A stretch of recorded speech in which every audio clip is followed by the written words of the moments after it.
What's going on? We are back. We are talking Survivor 49, giving you a draft update today. And as always, I'm joined by Phillip from Dondi, and then I have Jake in the house with me. How are y'all today?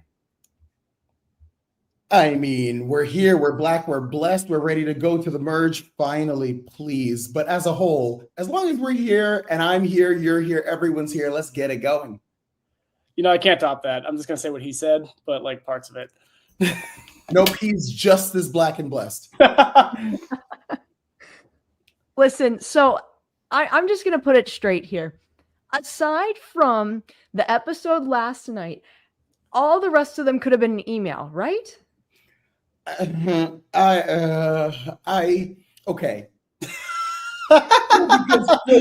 because I would have talked a lot of shit like a year ago. But now that I've been on the other end, there are so many things that I'm like seeing online and seeing people blaming the players for that I'm like, that is a producer thing. That is an edit thing. That has nothing to do with them per se. So there are a lot of things that I want to kind of debunk, demystify right now. Ooh, please. Are these emotional players with heartfelt stories? Yes. When you get to the island, however, do you have a one-on-one interview for about 2 to 3 hours in which they ask you to tell all those stories that they can use at their own disposal? Also, yes. So I will say that like as many stories as I had on my show, I didn't tell them while they were happening. They just chose to include them as they wanted to make it feel more relevant. So I will also say that like, although these are emotional players, I don't want you to think that like, all of a sudden it's so hot and so hungry, you'll be like, and then this one time in third grade, like that's not how it happens. You do tell all these stories in a row and they kind of use them as they want. So I do want to get that off the table. These are emotional people, but they're also like very rational people. So understand that like the producers are pretty heavy-handed in this. Jake, what do you think? I mean, I've known this for a long time. When I started getting more involved in like watching these shows and like caring more than just like, this is it. I've known like in the same way that everyone makes fun of what people are wearing, they have no say on that thing, on those things. Like Cochran's famous sweater vest, he didn't want to wear on an island, obviously. There's certain things that you just get. I think it's like they just give you you give them a clothes package and they come back with, and cool, you're wearing these. And so like, I've known that ultimately at the end of the day, you are a character in a TV show and production is going to put the story that they want to put forward. And I mean, I think we've talked a little bit back and forth, Lauren, on this. Like the only 2 episodes I think could have been an email realistically were the 2 swap episodes the last 2 weeks, mostly due to the fact that like they were foregone conclusions due to unfortunate swap numbers. Now, will I also say at the same time, thank you, Survivor, for not fixing it to a point where it's very clear that they wanted an interesting swap, because that was objectively not fun to watch, but it still helps me make confidence that the game is going the way it's supposed to. So here's my only thing. I actually really enjoy the cast of people that we have. I just think some of the ways, as Phillip, you mentioned, it has been edited this season is what is causing it to be a little bit lower down for me, because I'm not as excited about it, if that makes sense. This last episode gave me everything. We had the personality. I enjoyed the twist. I thought it was fun that they did it this way. It wasn't predictable going into it because the cast was thinking one way and they said, nope, we're doing this instead. I was fine with it. And then I also think we got the whole turnaround of the vote, the way the vote went. So I really enjoyed this past episode. This is the Survivor that I'm looking for. And as you said, Jake, it's very difficult. The 2 previous ones where we just know the predictability of it all, there was nothing where I knew that another person was potentially going home on those 2 votes. It just was never happening. So hot take, I think I'm only retroactively okay with the twist this time around. And it's only because the odd man out didn't go home. Agree. Like the swap of it all, like everything where, hey, we have 3 and 1, all 3 tribes. It's like, okay, at the MC, we can get to the MC situation where that would have been messy. But like the like Steven, MC, and who was it? Alec? No, it wasn't Alex. It was on red. Nate.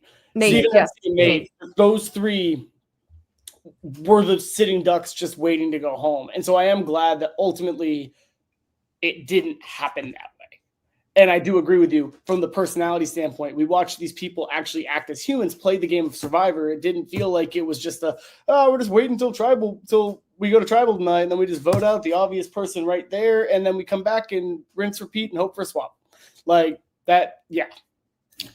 So for me, I think the show formula is what's broken, not necessarily the cast. Don't get me wrong, there are some duds, some people that we've seen speak maybe twice ever. Sophie, but like the thing is, I think do you need the extra? No. Here's the thing, you know that when I watch these shows, I go, they had to make it through 8 to 10 Zoom interviews and in-person interviews and whatever. So something about them had to pop. The edit just isn't allowing them to pop. And so like, I can't say they're a boring person. I just have to be like, no, I wish their edit was better and stronger to really show us why they got on the cast. Like it's one of the hardest casts on television to get on. And so in turn, I'm not trying to say that like they are boring people, but I just want to really know what they saw in them, because there's a few that I was like, I don't get it. I think the formula of the show is a little broken. I think starting in 3 tribes instead of 2, your numbers are too small. And so I think that even though it has the same outcome, it's not the same play of the game. With 3 tribes, you're playing to not go home. With 2 tribes, you're playing to win, if that makes sense. And so in turn, like numerically speaking, you can't just play to not go home, because then no one ever makes a move. They're just like, as long as it's not me, I'm good. And then no one ever does anything. But in 2, there are so many people there, you have to be like, okay, who could I align with long term? Like now we're playing like a real game instead of just not me tonight. There's like that weird level of like I think it was Sage who said it maybe 2 weeks ago or something. It's like, you want to make the move, but the person who makes, or it was actually last night. It was like, when you make the move, then the target then goes on your back. When there's too few people, everyone sees what has been done. But when you start with like, and I know it's hard from an editing, like there's probably a level of it's easy to edit 3 tribes of 6 a lot easier than it is 2 tribes of 10. But like from an editing standpoint, from a gameplay standpoint, if you're on a tribe of 10, you can get a bunch of people together, and then the entire inner dynamics of that tribe can swap in a minute, because you can also obfuscate what you actually did to make that move, get what you need done, and then go back into the shadows. And that's what Australia does so much better with those 2 tribes. There are people that you don't even hear from till episode 12, but somehow they have played that as such a long-term game that then in their final tribal council speech, they can bring you back to episode 1 and be like, oh, that's how, like they really have something to discuss. But in a group of 4 or 5, your cards have to be on the table at all times, which you're like, it doesn't really make for a very triumphant ending, if you will, because I feel like everyone knows your path and what you did to get here. I do love the more consistent switching. That's another thing that I think Australia does better than America, because by the time we get to the merge, every Australian player has met every other one, which in America does not always happen. Sometimes at the merge, it's like the very first time they've even shook hands or said hello, and you're like, well, this is weird now. And so they do stay in those the tribal lines are a little bit more clearly defined when they don't meet each other. But when you're constantly moving and switching, you can't really do that anymore. And I do love that. This is making me wonder if the extra switching they've done here, because they haven't done this in a while, was a like litmus test to see what 50 was going to look like, knowing that they were probably going to have more than 18 people. Because they can have 24 has a couple fun numbers when you get down to it before the swap, like 24, 20, 18, 16, and then hell, even 15 and down to 12. Like I could see them going to 4 tribes of 4. I could see them doing some really wacky shit. The opportunities are endless, and that is what I'm looking forward to, because I think what we're running into, the formula and the format has gotten stale. It's predictable every single new era season. This is exactly when we're merging. This is exactly what we're doing. We're going down to the 2 tribes of 10, all this and that. And that is why I enjoyed this episode so much, because we did something different, which then sets you up, as you said, for a future season. They have a prime opportunity. I don't know what they're playing for 50, but prime opportunity to come in 51. Okay, people are happy about the 2 tribes.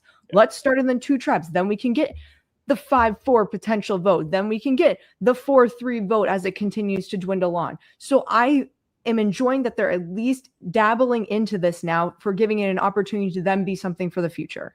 Hell, they even like Jeff played into it. Jeff literally is like, "Is this the Mergatory challenge? Is that like they know that they've kind of set it up." So I do appreciate that they're like, "This is what we've done. It's different. Buckle up. Let's have fun." The only thing that I think could have made last night better was an individual immunity challenge that would send all 3 tribes to tribal at the end. Get rid of 1 from each, make a sweep.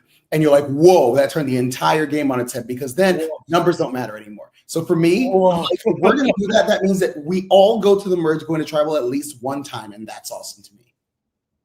Oh, that'd be terrifying. Send everybody in. I don't care. Send them all in. I mean, that was the thing too, is because like the preview showed the 3 tribes, right? And I think I spent the entire week thinking, how is this going to work? Is it going to be, are they really just going to send 4 people to tribal, which is rough because the thought process of like, oh, I'm completely dependent on the swap. Like what the swap looks like could screw me or make me, and that's no questions asked. But then there's also the idea of like, I kind of thought it would be like some weird pseudo mergatory where, hey, the tribe that wins the challenge is safe and doesn't go to tribal, and then the other 2 do go to tribal, and then either they're together, they're separate, something like that. But who knows? I mean, I'm just happy, like, maybe they'll get a real merge feast next week. They all get to eat. Right. I think Sophie might die if she doesn't eat something else soon. Oh, my girl is suffering. I talked to her on Instagram probably like every week, and I was like, tell me that you have some kind of like retribution coming. She's like, slowly but surely. I was like, thank God. Because like, I'm like, guys, can we start a GoFundMe to get this girl a snack? Like, what's happening? It can't be too expensive to DoorDash a pizza from here to Fiji, right? Like, she has had the worst, what is that, like 11 days in the history of Survivor? I'm like, oh, And on the flip side, I mean, she went to not like other, like she only didn't go to 1 tribal. On the flip side, Sophie, Christina, and MC have all not gone to tribal yet. Which is crazy. But I mean, what'd you say? I said she lost a shoe, which to me is the equivalent of, you know, when you're really mad and you storm out of the room and you catch the loop from your belt on the doorknob and you're like, son of a bitch. Like that to me is like, I'm hungry, I'm tired. You're like, and then I lost my shoe. Like what? I'm like, oh my girl. Oh no. So tough. And the fact of the matter is, I am enjoying her storyline. You do root for those people because you want to see it finally come to light for them because they've had it so rough for so long.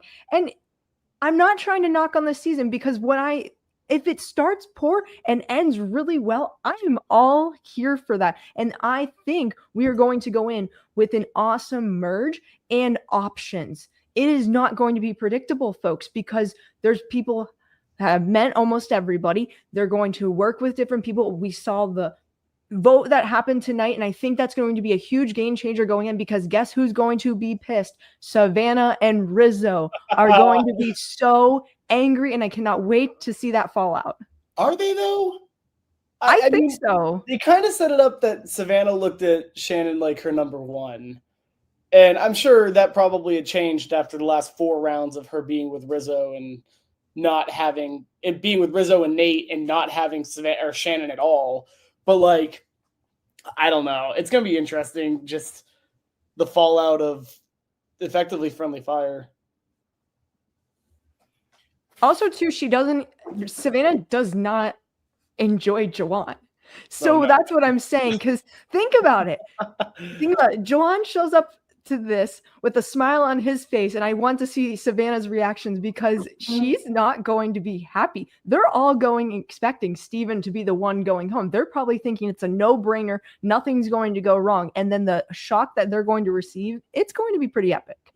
I'm sure to an extent though, MC probably gave Rizzo and Savannah and Sophie a heads up on what the dynamics of that tribe were like when they were in the 2s, because like the very clear it was going to be Sage or Sophie probably was very open, especially given the fact that Savannah and Rizzo just cut the neck of like slit Matt and Jason's throat like it was no big deal. So we'll see. I'm interested. It's going to be, I hope it gets more fun. I think that Savannah has proven herself to be a very good judge of character. So was she working with Shannon? Yes. But from episode 1, was she like, I don't know how long I can do this bullshit? Yes, she was. She called out Shannon just like I called out Shannon in the least pretentious way possible. I have never been so spot on about a cast from their initial interviews to like normally right now. I was like, you guys, I was so wrong about all of it. And I was like, nope. Every single one I could hold. I could hold every opinion again. I stand 10 toes down on everything I did 6 weeks ago. Where did they find her? Boston. She's here. Yeah. She's where I am. They had everything going at the greatest bar. Not wearing shoes. I don't know where they found her. Like, can I tell y'all something though? Speaking of not wearing shoes, when I went to the viewing party, Annie wasn't wearing shoes. Annie was just walking around Boston shoeless. Annie. Annie. Oh, Annie from this season, completely shoeless, just walking around Boston, completely shoeless in the greatest bar. It was something. You know? As someone who's also from Austin, I can't claim that behavior. We don't do that around here. I don't know where she learned that, but like it's not here. Don't come to. If you're coming here, throw on some shoes, please. Thank you and good night. Philip's like, and that's a wrap. But let's talk about some of our draft teams here. So I'll let Jake take it away because we all have people still in. We've lost people. We've maybe teared up about those people going. I don't know. But Jake's going to take it away. What am I doing here? Am I just saying who's got who? Just say who has who. Yep. So Lauren, you've got MC. This is in draft order, so I'm going to read them from like top to that. Lauren, you still have MC, Sophie, Jawan, and Sophie. So both Sophies. Ironically, your last 2 picks are the only 2 you've lost. So Jeremiah and Matt.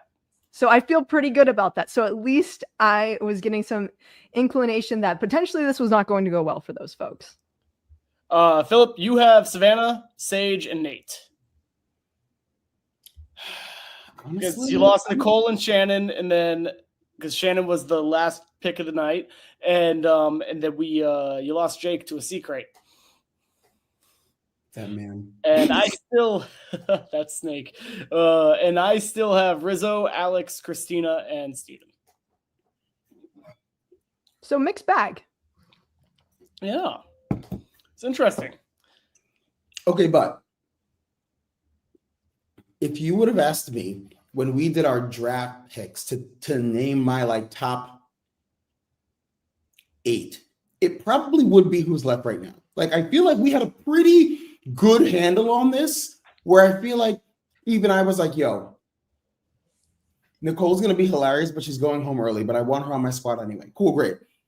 Shannon needs to come back down to earth because people are going to hate, like it's going to get old quickly. And when she was like, Jesus got high on God, I was like, we're not doing this. Out, bye. So like, I think that all the things that we said were going to happen, happened. Even though we were like, he's probably a great player, but they're going to see him and go, old, send him home, which we're like, okay, whether that's fair or not, we know how Survivor works. And so in turn, if you would have asked me to pick the ones that we thought were going to still be here, I agree with that.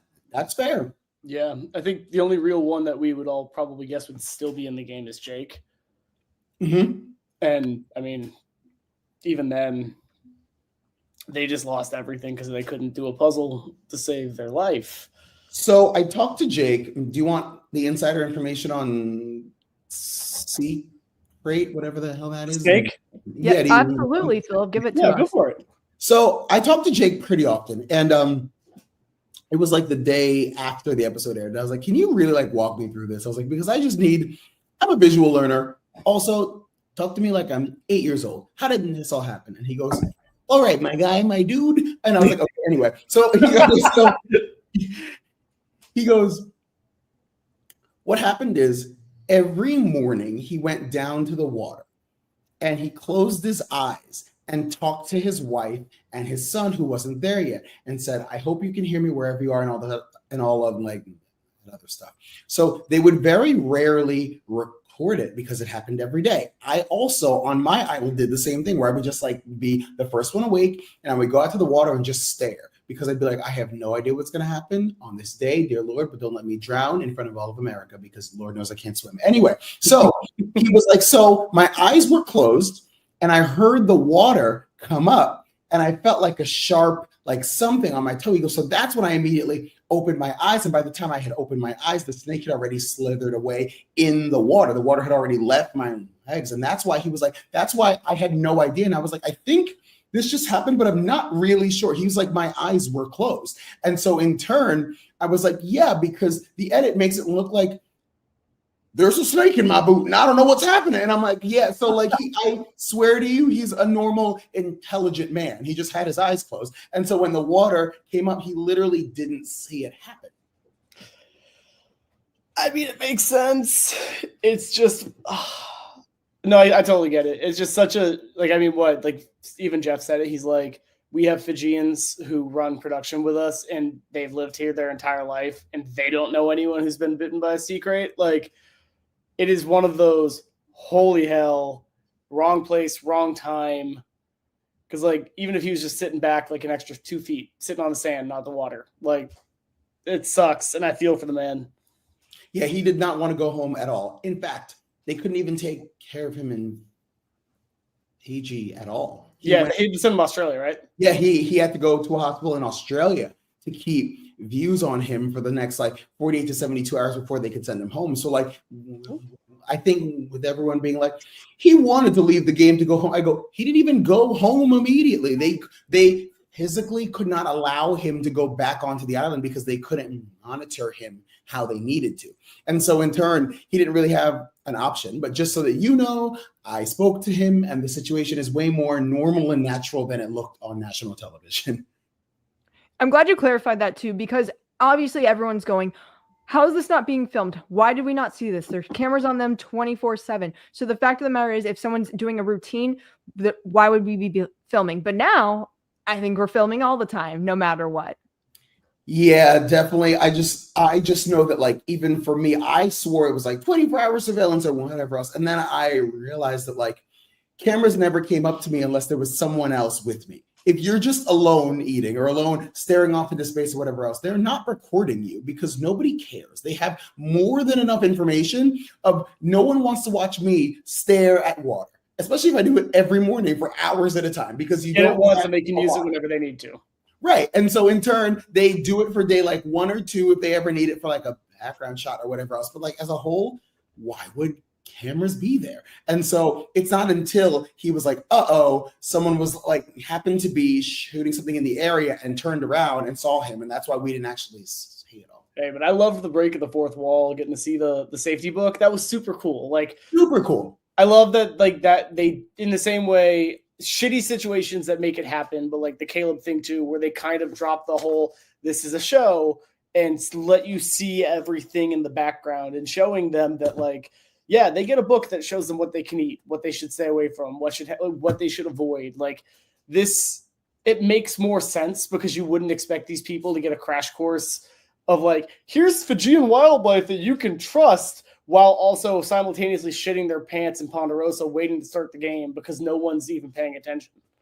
Hell, half two of them are talking to each other the entire time. I love Alex's reaction of like, he goes,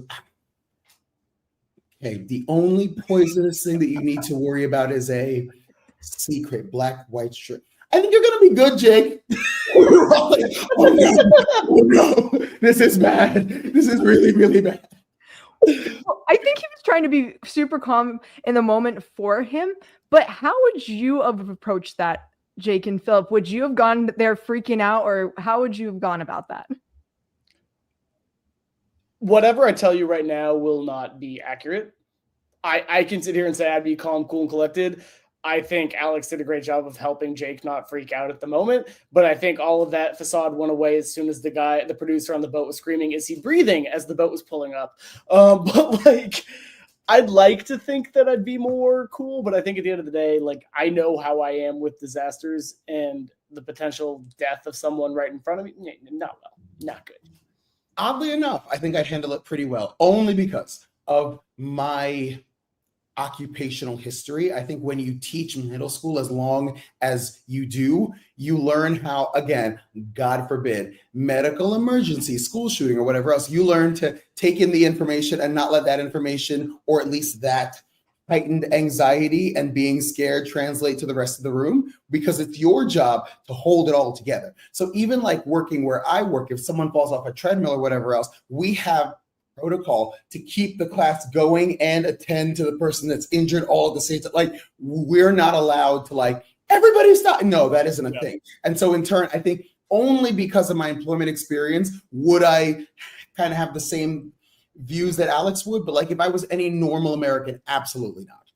No, I'm the same as Phillip because I also work in education as well. You are basically trained to be able to multitask various different ways and also stay in the moment and be calm for everybody else, because then if the whole entire room explodes, it's just an even bigger disaster. Yeah, not me.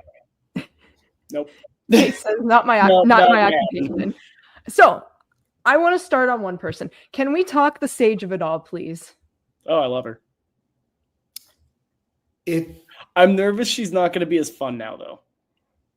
I think she was a great Shannon foil, but I'm nervous she's not, unless she finds someone else to kind of like have that reaction to. I don't know. It'll be Joanne, because I already do. I'm already like, no, they worked real well together. They seem to like each other. I don't want it. I don't want it. He makes me. Are you manifesting this? Is it coming from the vibes and the aura of the podcast, or? He makes me either want to punch him or punch me. I don't even know. It's hard to watch.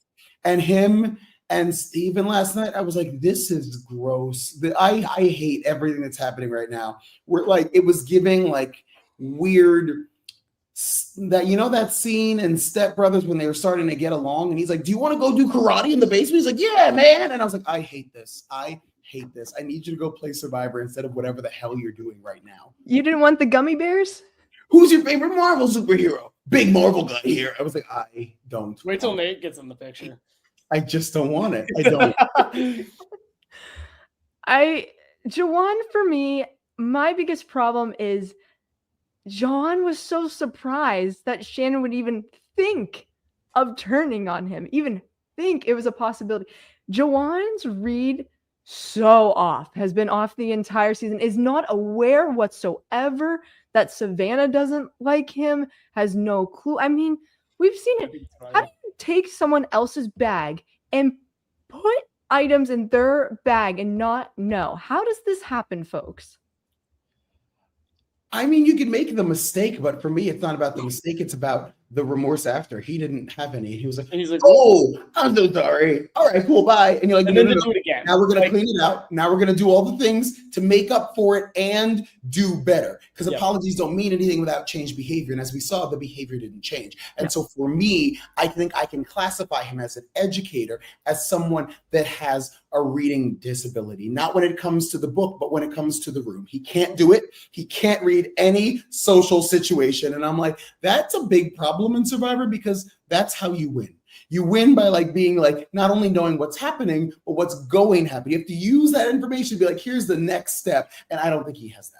I also think it's like self-perception, right? Because like, I think like, put myself on the island, you're mortified of what people are thinking about you. And so the fact that like there was a point where he was like, oh, I'm going to like I use Savannah's bag. Oh shit. And then it happens again. Like, how are you not like quadruple checking it's your stuff? Because also what happens when you do find something and then you accidentally put it in Savannah's bag, and is that considered giving it to her? Like, it's her bag, her property. I would say it's hers. It's in her bag. That is a game of Survivor lawyering I don't want to play. Yeah, it's weird. Maybe he'll be interested. I'm just nervous he's gonna get dragged as a goat. He's not a true millennial to me, because he's just not anxious enough. I was like, you are not consistently apologizing about everything that has nothing to do with you. You're not anxious enough. You're not like, what does everyone think about me? I was like, you're not a true millennial. Sorry. We grew up we made a generation out of this. And so in turn, I was like, no, this isn't it. This is not it. I will say, I was happy that Steven did stay though, because I same. think there's more to him, and I think his story's building up as well, and I love his energy. I think he could bring a ton to the merge if he plays it strategically, because now what numbers is Steven going with?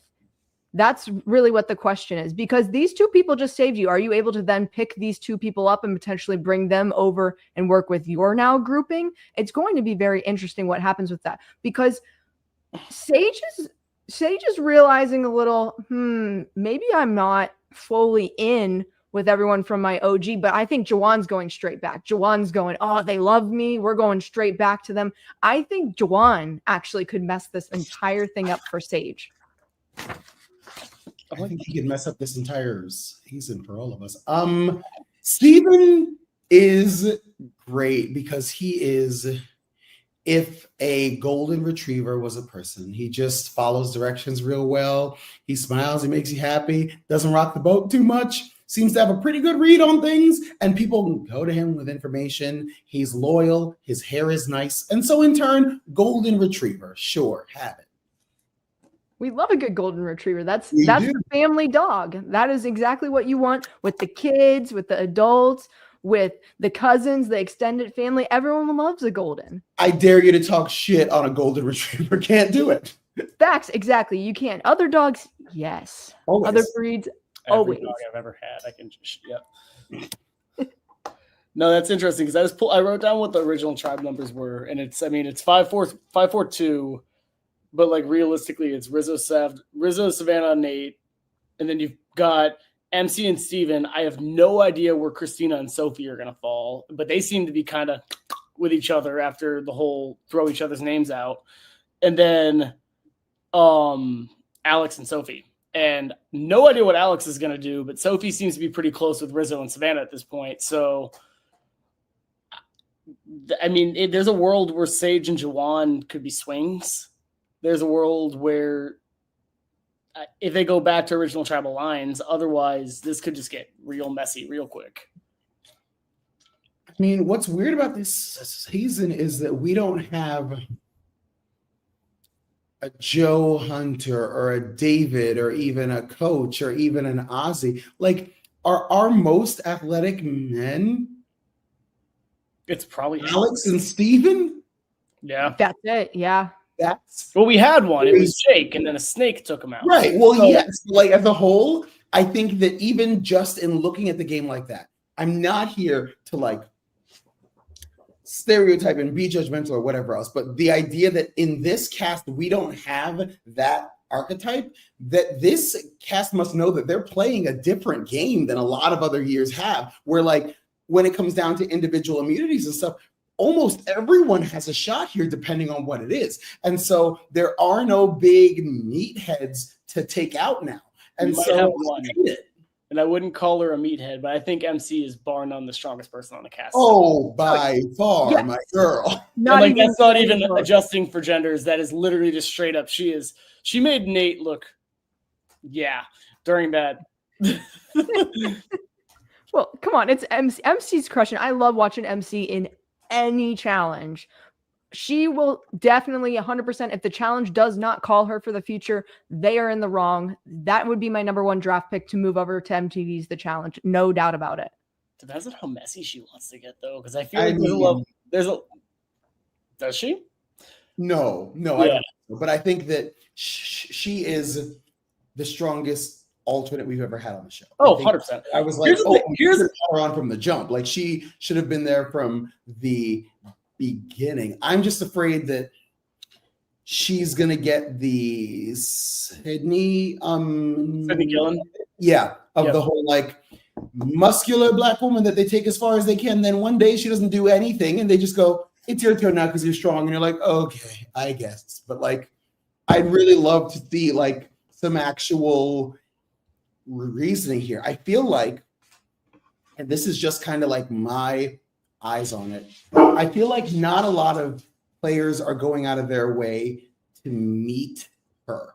They know her, but are they really going out of their way to meet her? And I'm going to tell you why. There haven't been a lot of conversations in which she got to share who she is or what she does or kind of what she's about. And I don't know if it's the edit or if other people aren't asking. But I just know, again, in like looking how I look, people assume that like this is it. But when you actually like speak to me, you're like, oh, he got 2 master's degrees by 22. He was a middle school educator for 12 years. Like there's so much there. And I just feel like no one's asking her about it. And so it's weird that it's like, even as an audience, we don't know that much about her other than she's a shining light on screen and she has leadership qualities and she's very strong. But again, we're just using our eyes.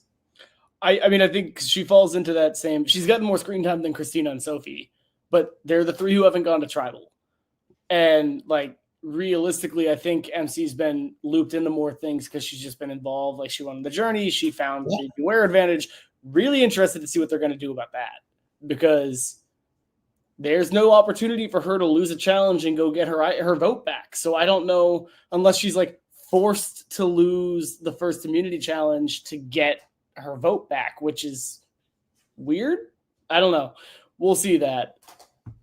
That's going to be an interesting dynamic because we haven't seen it before. So I hope, I almost would be okay if they did it that way where she had to decide, do I compete for this immunity or not? But let's be clear. You need your vote when it comes to the merge. There are so many close votes that you run into. And if you don't have that, you could be really screwing yourself over. I'd almost rather them just give her vote back and say, you've lost the opportunity to get the idol. Because, and I think that's what they were going to do with Bruce on 46 when he was like, him and Jake were like digging through the camp, the shelter trying to find his idol right before the boat picked them up. Like, I think it was the same situation where like, hey, if you've lost the opportunity to get your idol because you're going to a different camp, there is absolutely nothing you can do about it. Your vote is back, but you've lost the opportunity to get an idol. Yeah, I think I would love to see them say you would have to lose this individual immunity in order to get your vote back, because it would just prove to me that they're trying to stay present in the game. Fair. I feel like so much of the game feels, I understand that this reality show has been around longer than any of the other ones, but at this point, longer than Rizzo's been alive, mind you. I mean, yes, and so it feels like almost too well-oiled of a machine. Where like, I love when they have to be like, uh-oh, this did not work as planned. Because they were like, oh, we always had that plan. We hired the secret. Like, there are so many weird things. I'm like, you guys did not control that. Stop pretending like you did. And so I would love if they were like, okay, new plan. And I'm like, all right, cool, great. So like, we are staying present based on the game that we're playing, not the game that we planned for. I lied. Rizzo's like 6 months older than Survivor. But one thought experiment that brings MC back into this, because I'm really curious, and it comes into that. So we can assume that probably every 4-person tribe had some kind of hidden advantage, like Blue or like Sophie, Rizzo, Savannah, and MCs did. But let's go back to that. Rizzo has an idol. Yep. Sophie has now knowledge without power. Yeah. Let's say they lose that challenge. Somehow someone else could throw frisbees better than Rizzo. Assuming MC can get her idol in secret, because I'm assuming she would not be able to, but assuming she could, that means even if Sophie, Rizzo, and Savannah decide to put all their votes on MC, she's not going to feel comfortable. She's going to stand up and play the idol she just tried to get. And because Sophie won't be able to take MC's idol because she doesn't know it exists, she's going to go, oh shit, pull the piece of paper out, go, Rizzo, give me your idol, play it for her, and then it's going to be one of the 250ers who are going home. I mean, I don't hate that. I'd be interested in it. I like at this point, I'll take anything to be interesting. Like I'm no longer rooting for players. Now I'm rooting for this season as a whole. That I'm like, you guys, how do we dig ourselves out of this? How do we get to a good season? Right? Like it's bad when like you're not rooting for people anymore. You're like, I'm on team PBS. How can we help? How can we help right now to just get this where it needs to go? Yeah, fair. Didn't Jeff say that this is going to be an interesting, great merge? Because he also said that 48 was his favorite season of all time. Okay. So let me comment on that real quick. You can say, I believe that you enjoyed the storyline that it provided. But if you're sitting here telling me that that is your all-time favorite season, no. I'm okay with as I said, you saying, I enjoyed the storyline that came of it because everyone enjoyed the storyline that became of it. That is completely fine. I'm a huge fan of it as well. But 48 is not my favorite season, not even near close to my favorite season. I don't even think the people on 48 would claim that 48 was their favorite season. So that's fair. All right. My question, just based on where we started. Draft picks. If you had to name one winner, one MVP that you still have on your list, pick your top, who would it be and why? Jake, do you want to go or you want me to go? You go first. So my first pick was MC, and I was super excited to get MC, but I'm not going that direction. I'm going in the Sophie B direction simply because, well, but you're talking about how I think could go progressively better, right? I hate it. Okay, so I'm going Sophie B for one of two reasons. Because I believe the swap worked out excellent for her because she has gotten in with the Savannah and Rizzo of it all, who are two players that have been very strong thus far in terms of controlling their OG tribe. So that's a perfect way to slot in there. I also feel as though Savannah is now maybe leaning towards potentially Sophie could then go over to be her number one. And so Sophie has the storyline, I believe, if she gets to the end of this game. I started on this particular tribe. I was able to survive this. Y'all had the opportunity where you could have easily eliminated me from the game, chose not to. I was able to integrate myself in with people that were running it. And now I have a strong core alliance. She has so many things that she could say at the end of this game from where she started to where she finished. Now, does she still have to do things in between? Absolutely. But she has the good base where she can say something. Right now, MC, for example, doesn't necessarily have that, hasn't had to go to a tribal council. She doesn't even have a start. I think the game starts truly when you have that first vote at tribal council, because then you know where people stand, you know where people are aligned. And so I'm going with Sophie B as my pick for that. That is smart. If we had to have a final tribal tomorrow, Sophie might be one of the only ones that actually would have a speech right now. Again, it wouldn't be great, but she would be at least be one of the only ones that had any leg to stand on as to why she should win this game if we stopped the game right now. Sure. Yes. Agree. Final tribal tomorrow. I mean, I'm between, I don't even know. Like, I think, like, I have Rizzo, obviously, and, like, kid's a character. And I also loved hearing his whole, like, the realization last night. He's like, I'm going to go have my Aussie moment. I'm like, brother, you're about to go play with Aussie in about, like, 3 weeks, which is cool. But I have a hard time imagining him being taken seriously at Final Tribal. Yes. And even from the whole idea of like, hey, I did this, I have this, like, let's go, lock in, talk kind of thing. Like, I haven't seen the non-goofball side of him. And I, again, recognize that production has definitely made him say, I am the RIZGOD through a snorkel. But Phillip does not enjoy, I could tell Phillip, not a fan. Okay, I just in living in Austin, it's like a big influencer city where, like, you follow me on social media. I love a good photo. I love a good video. I love all the things. But the moment you set up a tripod in a public place, I'm like, I'm out. We're done. Like that's the line for me. And he's giving cartoon character instead of just like an eccentric person with energy, if that makes sense. Yeah, I still unfortunately think he has the most win capital on my team, so I have to choose him. Because I'm curious. Alex is interesting, but I don't know what side of that war he's going to fall on, because he kind of faded into the blackness after like the last 3 rounds of not having to go to tribal, where he was the main character on blue beforehand. And then Christina, I know nothing about, and Steven is, I mean, again, great. I'm happy he stayed.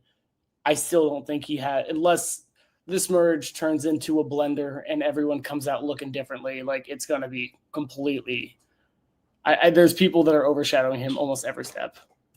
Can we talk about luck real quick? Because in my personal opinion, Savannah and Rizzo have had very good luck so far in this game, with them being able to stay together the entire time with each other. And so that's why, yes, I always say the game for sure has skill. But when you hear people that make the end of the game sometimes say, I didn't get here with any luck is ridiculous for this exact point right here with those two having that. Because if you're going all the way into the merge with someone that you have been with from day one, huge advantage. Huge. Yes. And it's funny too, because you can say that for two other pairs, right? So you had the Rizzo and Savannah work together, trust each other. You have Sophie and Christina, who apparently don't trust each other right now. They were to get balloons. We're gonna let that be. And then you have Shannon and Sage. So yeah, being together is a good thing, but also not always a good thing. For sure. That's why I'm saying it's lucky for them, because it's all working out in their favor, for sure. Yeah, 100%. And like they've been on the strong, I guess they lost the two tribe challenges, but they were also on a swap. They were in a swap situation where they were never going to get voted out. Right. I wish we would have gotten a better swap when it came to that. And I think I was like, yes, two tribes, we're going to see it. And then it just didn't land with the numbers and the way that they did it. That's the only problem I had. And I think that's why I wasn't enjoying the episode as much, because it was so predictable. But had we had a mixed bag of everyone, it would have been so good. 3-3-1s across both tribes, or a 3-2-2 would have been awesome. And yeah, I think that's the hard part about the whole, like, drop your buffs, let's do it randomly. The story producers must be shitting themselves, because they're like, like there's so much of it that they can control and manipulate, but things like that, they're like, this is out of our hands. We just need to hope that it goes in an interesting way. But let's just say they drop their buffs and do like a full switch, and let's just say, like, accidentally, all the tribes end up exactly the same. Then what do? You go, oh, forget it. Like, it's weird things like that like you can't really control per se. And so, yeah, I think a lot of it does come down to the luck. Even on my show, like, we had challenges that we had to do individually. And if I went person number 1 or 2, I didn't get to see anyone go before me. And we would just randomly, like, draw it out of a hat. But, like, still, a lot of that came down to the luck. The endurance challenges, a lot of people don't know this, but we had an endurance challenge on my show. People do know that because they watch. But the reason we draw for spots for that is because as the endurance challenge goes on, the sun, the sky, everything moves around. And so in turn, you might be in a spot that is significantly hotter than the spot next to you or across from you or whatever else, but you never want to say the producers were manipulating it so that I was in a specific, like, spot. So you always draw for spots on an endurance, even though it has nothing to do with the actual challenge itself. You're holding something up in the air. So you're like, so why would it really matter who's where? Because they don't want to be able to say the water was extra high where I was standing and it wasn't over there. So like they try to make everything like very fair and stuff, but a lot of it really does come down to the luck of the draw. I love how you just talked all about the Dondi challenges and luck and completely ignored the fact that at the end of the day, every episode ends with someone playing Deal or No Deal, which is nothing but luck. That's an easy one. I'm trying to make it as Survivor relatable as I can. No, I get it. No, I totally get it. I just thought it was funny. I'm like sitting there like, did you get the number so higher or lower than $1 million this day? Nope. I'll find out. We're just going to stick to drawing for spots. That's it. We're like just going to stick there. Just the spots. You know what I wish they would have done for the two tribe swap? Why not make Sophie B and Alex captains?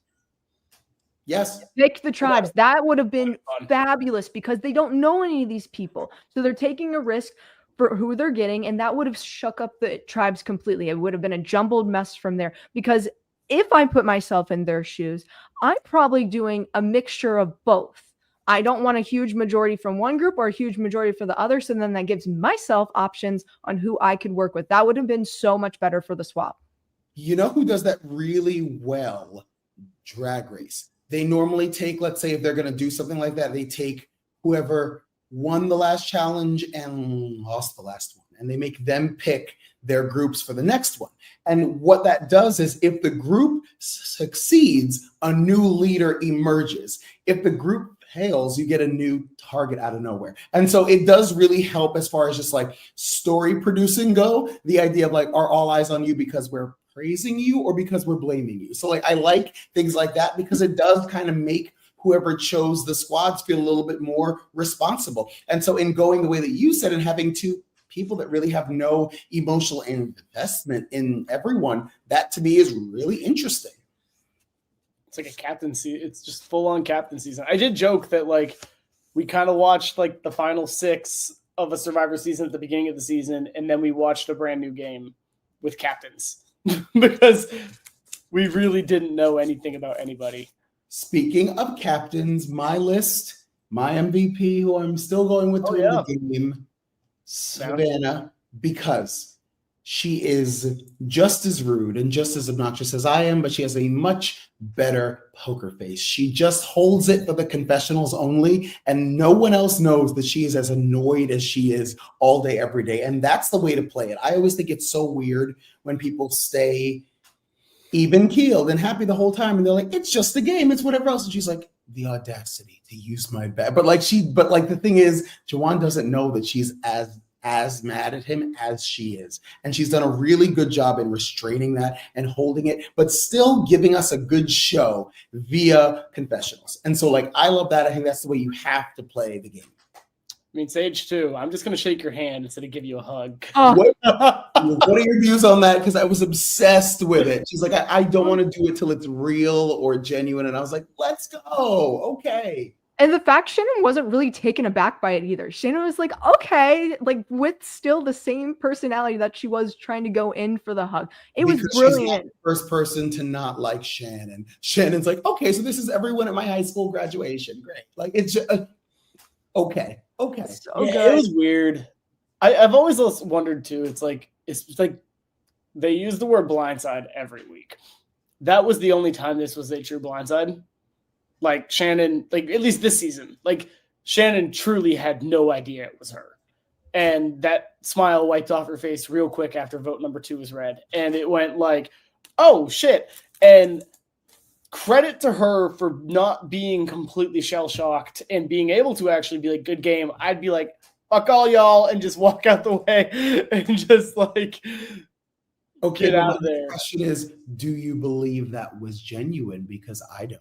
I think that when she has built up this persona as a yogi and someone who's so spiritually in touch, she said, you know what? I'm just so grateful for the experience. I'm so glad that everyone could. Should we say a prayer one more time? Should we look up and acknowledge Allah? And I'm like, I'm not doing this with you. I need you to go home, baby. If she can do that, if she can go from if that was the idea, she has this whole character built up in her head. She just got voted out of Survivor, lost the chance at $1 million, and her first thought is need to stay in character. Holy shit, that's terrifying.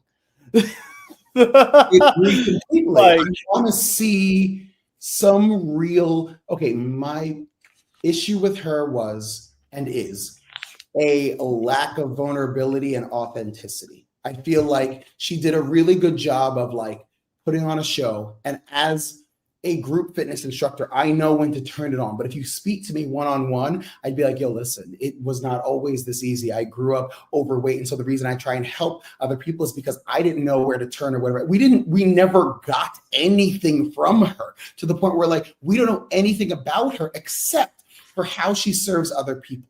And that can't be real. It just that's not human nature per se. Although she does serve others and help others, what about her? And so it's so weird that she's leaving. And do we know anything other than what she does for work and how she kind of just manipulates her story slightly in order to support others? We don't. And here's my other issue I have too. The constant hugging. Y'all smell bad. So bad. Right. So right. I'm confused. Even if I am a hugger person, even if I was, I smell bad, they smell bad. I don't want to smell them like that. Yes, if we win a challenge, hoorah, we're jumping up and down, you're excited. That is different.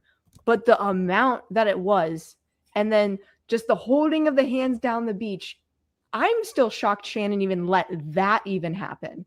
It was just weird.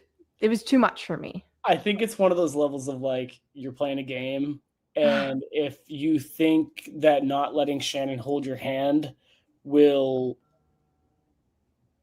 jeopardize your plan or make her get skeeved out, you just got to smile and wave. It's the same reason why there were 7 people sitting on the beach with a yogi doing meditation. In reality, I think half of them were sitting there going, holy shit, let this be over. And like, you just got to bear it through the pain. That is a major regret. It was like day 4, Dr. Will's first day on the island. And Parvati was like, and we were all sitting around, and Dr. Will, who Parvati can't stand, was like, do you want to teach us some yoga or something? And she was like, no, not really. He's like, I think you should teach us all some yoga. And everyone did yoga. And I looked at that and I went, absolutely not. I walked away and I was like, you know what? I wasn't even doing a good job. I need to learn to be a better, like, this is for the games. Suck it up and stretch. But in that moment, I was like, I am not going to down dog. I'm going to namaste my ass over here. I don't want it. And in looking back at it now, I'm like, you're stupid. Go do the yoga. But like at that time, I just couldn't make myself do it. Tell me, I can't remember the name because it's just slipping my memory now, but it gives me the vibes of when Coach would be doing the praying and you had the one person go, oh my goodness, why are we doing this? I can't even fake it. There was somebody that did that. Who was it? It was Sophie. Yeah, okay, it was Sophie. I didn't want to. Yes, it was Sophie because, wow. I mean, that entire season made me so uncomfortable. That I'm rarely uncomfortable watching Survivor, but that entire season, because if you weren't, let's say, overly religious, you were alienated on that tribe, and so you almost had to be in order to survive that. I'm like it just felt icky and gross. And before every challenge, the circle up and pray. And I don't mean just like pray we're all safe, whatever else. Be like, Jesus Christ of Nazareth. I was like, oh my God. I was like, this is a lot. This is really heavy-handed. And I'm glad we never had a season like that again. Because again, as someone who like grew up like Christian and believing in it, like that was heavy-handed, really, really heavy-handed. It was a lot. And also that flashes me back to a tribal where Coach wanted to go, told everyone to stand up to hug the person. The person's like, I don't want your hug. I would be doing the same thing. You just voted me out. I don't want your hug. Why are you standing up? If I get voted out and I want to give someone a hug goodbye, I'm doing it myself. I'm initiating it. But the fact that he was trying to initiate it was insane. Was it Edna? No, it wasn't when Edna got voted out. It was. I'm like curious now. Give me who was on that tribe because I'll know the name for who it was, but I mean, there's a lot of people on so, but I try to not think about this season. I'll find it and tell you. I'll text you. Tell me. I'll phone for this, but I don't want to put it on the chat. No, totally fine. No. But yes, that was insane when that happened because the audacity that you have where you just voted somebody out, and I like Coach, don't get me wrong, but that scene was cringe. And we're getting them back. That is my least favorite Coach season. I think him and Vance together, I was like, I hate all of this. Hated it all. And I just recently watched it in the past 6 months. So like I have just watched Sopa 6 months ago or within the last 6 months. I caught up on everything after my show because I was like, I don't know any of these people or any of these things. So like I'm pretty new to like all the Survivor, the lore, if you will. So I went all the way back and like caught myself up and like that season was uncomfortable. I mean, it was weird live. Like, and that was so South Pacific aired, that's what, 23. So that aired, I think I was a freshman in high school. I was so confused. Like, I grew up in New England. And Lauren, you could speak to this a little bit. Like, New England's not a super overtly religious place. Like, people are religious, but it's not like in your face. Moved to Idaho, learned it's very much that there. But it's like when you don't see it every day, to then just have it be like on your favorite TV show, you're like, holy crap. Like, what is this? So, I mean, yeah. It's a lot to take in. How do we think Coach is going to do on 50? I'm very curious because I am excited to see him come back. If they're smart, he's going home early because he's just annoying. That can be said about how many people on this season? Like, if they're smart, Coach goes home early. If they're smart, Joe goes home early. Kyle goes home early. Camilla goes home early. Get rid of every freaking trio. Get rid of Mike White. Get rid of Crit. Like, get rid of and keep Angelina. I need her for my TV. I need her for always. Yes. Angelina has to stay. Yes. But like, it's such an interesting. I don't. You get rid of Suri. As much as I want Suri on my TV, and I want her, I like literally don't. I don't know if what I am if I get on that show and I look around and I go Titans everywhere and I am this big. What do you do? Every new era is going to walk onto that beach, look around at everyone pre-40 and go, holy shit. Like, none of us have a chance to win unless they're all gone. Because if Jenna Lewis, even though she's not a Titan, but she played season 1, makes it to the end, from a sheer storytelling standpoint, she's getting votes. Agree. Like that's true. You're not like wrong. Unless Jenna Lewis literally sleeps through the game and gets dragged by like Jonathan Young and Joe Hunter, Jenna Lewis is going to get a vote. Like, it is one of those just Colby gets votes. Colby sits at the end, Colby wins solely from the storyline. Same idea where like if Sandra ever sits at the end again, she wins just for being Sandra. Like Suri gets every single vote if Suri makes it to the end of the game. And so that's what I'm saying. I will send my vote to Fiji. Right. Exactly. If people are smart, and I hate saying this because everyone loves Suri and everyone roots for Suri. Suri on paper should 100% be everyone's first boot. No doubt about it. That's where everyone should go because everyone wants to work with Suri. But Suri then gets her pick of the litter, say. And so if Suri doesn't want to work with you, you are screwed. Mm-hmm.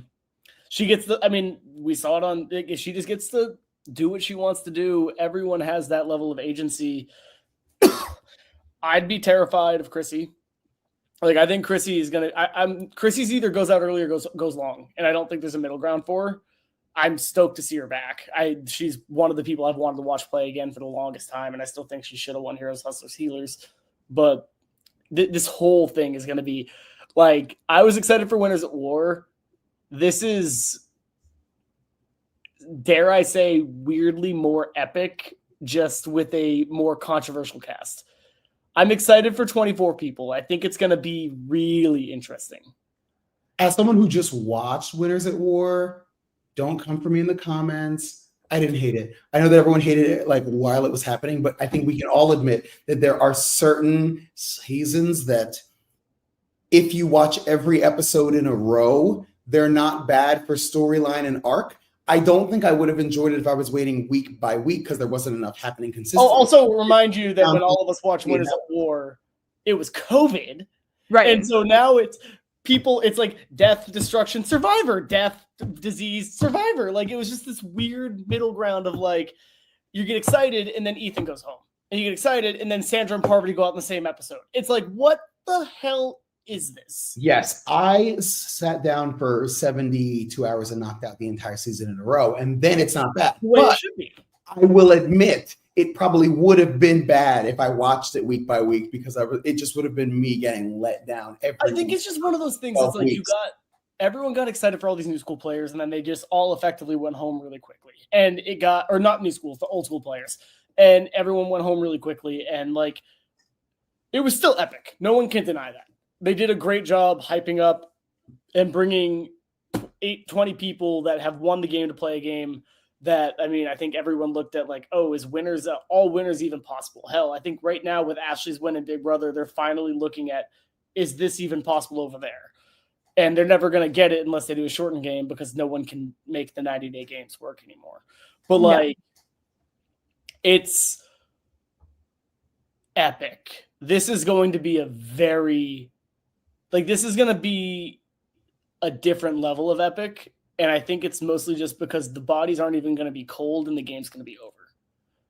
Yeah. Oh, yeah, totally. Okay. Let's bring it around. Yep. Wrap it up because I am a positive person, regardless of anything that comes out of my mouth. As a positive person, right now we're at like a brief intermission before we go into the merge. I need you to dig deep, scrape, and tell me one positive thing that you are enjoying about this season. We're each going to do one, and we're going to leave it on a positive note for 49. Who wants to start? I'll go first. Okay. All right. You know what? I'm enjoying the characters of some of these people. Granted, we've talked about we haven't seen everyone, but there are some interesting folks on this cast, and I'm enjoying that. I don't have an issue with this cast at all for this season.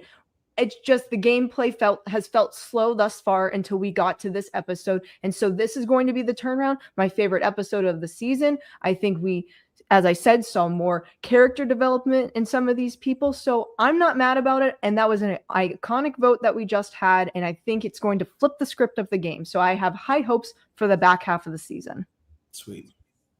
I got two. One is I think this might be in a long time the most normal cast. Everyone just seems like people. No one is even Nate, who is a film producer for one of the largest franchises in the ever, seems like a guy. Just seems like a dad. Hang out, like I'd get a beer with him, wouldn't feel weird about it, kind of thing. Everyone seems awesome, fun to meet, absolutely down for that. Also, Survivor is doing things differently again, and I think that is something to celebrate. Like, while yes, we started with 3, went to 2 for the first time in the new era, went back to 3. When was the last time we did that? I actually don't know if we have. But like that, I'm excited to see how they build on that, because I mean, if they're going to go off these eras, the 40s are about to be over, 50s about to start. And I'm excited to see what they do for the merge. What are they going to do differently? What kind of challenges are going to be there? What twists are they going to throw at everybody? Because we still have that double tribal that we typically expect, but what are they going to do now? Definitely excited to see the new stuff. I think for me, I am really impressed with how they have made the cast reflect different changes in contemporary American society. But I think also that comes with like me being the age that I am. So like I had originally I watched like season 1 in like middle school, early high school and stuff like that. And so for me, the old people always felt old. But like, I think this is one of the first seasons where like I'm identifying with the older half of the cast more than the younger half. Like people like Riz God.